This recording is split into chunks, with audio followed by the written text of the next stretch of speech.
Watch and burn. Hey everybody. So tonight I want to discuss the 1990 film that pretty much nobody remembers, and that is Bird on a Wire, starring Goldie Hawn and Mel Gibson and Bill Duke and David Carradine.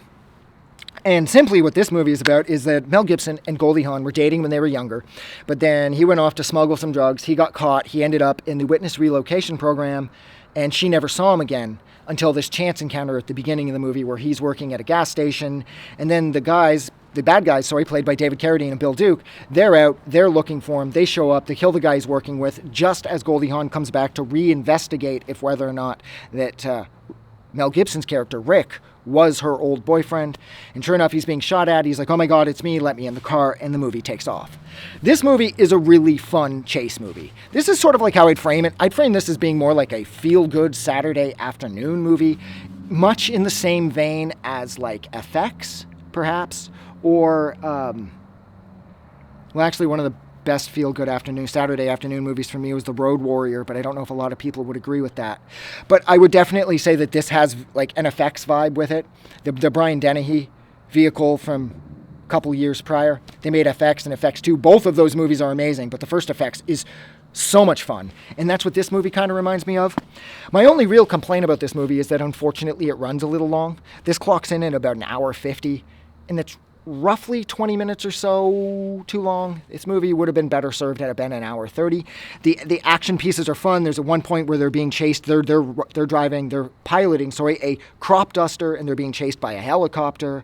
And I like how there's like a motorcycle chase, and Gibson flies and ends up smashing through the front doors of this old hairdresser's he used to work at while he was part of the witness relocation program. At one point they sent him there. And I like the speed of this movie, and I like the intensity, and I love the energy, and I like that endless game of cat and mouse that this game plays, but it is just a little bit on the long side. It did run a little long.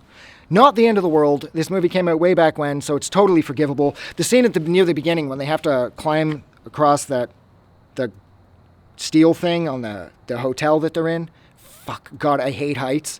So when I cannot watch that scene, and they're both just sort of casually kind of crawling across it on their hands and knees, and then Gibson falls, and it's like, fuck, I hate that. Really rad though, super fun. And I like how Goldie Hawn plays dumb really well. That's always sort of been her thing. But then I guess like another criticism here is like, if you're going to make her character sort of the clueless blonde, you probably shouldn't have her being some sort of high-paid, gainfully employed corporate attorney, because that just doesn't fit. It's kind of like Penelope Cruz playing a doctor in Sahara with Matthew McConaughey. I didn't buy that either. So I don't know. Like I said, if you're going to have Goldie Hawn kind of playing the ditzy blonde thing, you can't make her an attorney. It's just not going to fly. But I did like how the movie didn't stay in one place for very long. I feel the same way about Outer Banks, the Netflix show. I'm not really into Outer Banks, but I do love how the characters in that show are always being chased. And it's a never-ending game of cat and mouse. And that is like my absolute favorite thing about Outer Banks, and that is my absolute favorite thing about this movie. Now, I will say, another thing that didn't make sense about this was, my God, are the Detroit police cars the cheapest looking things in existence? Like, the production department was like, yeah, we forgot to order cop cars. I don't know, just bolt some lights to the top of this old, like, Jimmy looking SUV thing, and then we'll just put like a sticker on the side that says Detroit Police. Because that's essentially what they did. The police cars in this do not look like police cars. They look like police cars in a low-budget horror film that was made for like a few $1,000s over the course of several years. That's how bad these police cars look. They do not look like they belong in a Mel Gibson, Goldie Hawn movie that, especially Mel Gibson, his fame would just continue to grow. Especially as of 1990, he was really on his way up. And so to have like these like welfare-looking cop cars totally doesn't fit. What else did I want to say? Oh, yes, that's right.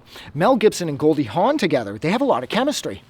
I really like the two of them together. I believe the two of them together.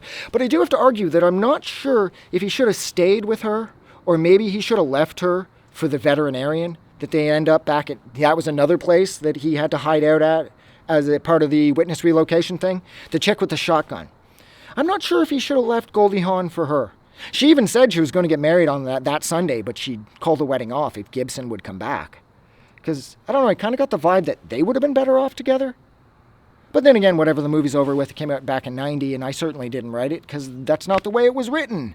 Him and Goldie Hawn end up together, and they end up sailing through the ocean on Mr. Wiggly at the end. The other thing I loved about this, aspects of the score sort of reminded me of the score from Romancing the Stone, so it also kind of gave it that kind of a vibe.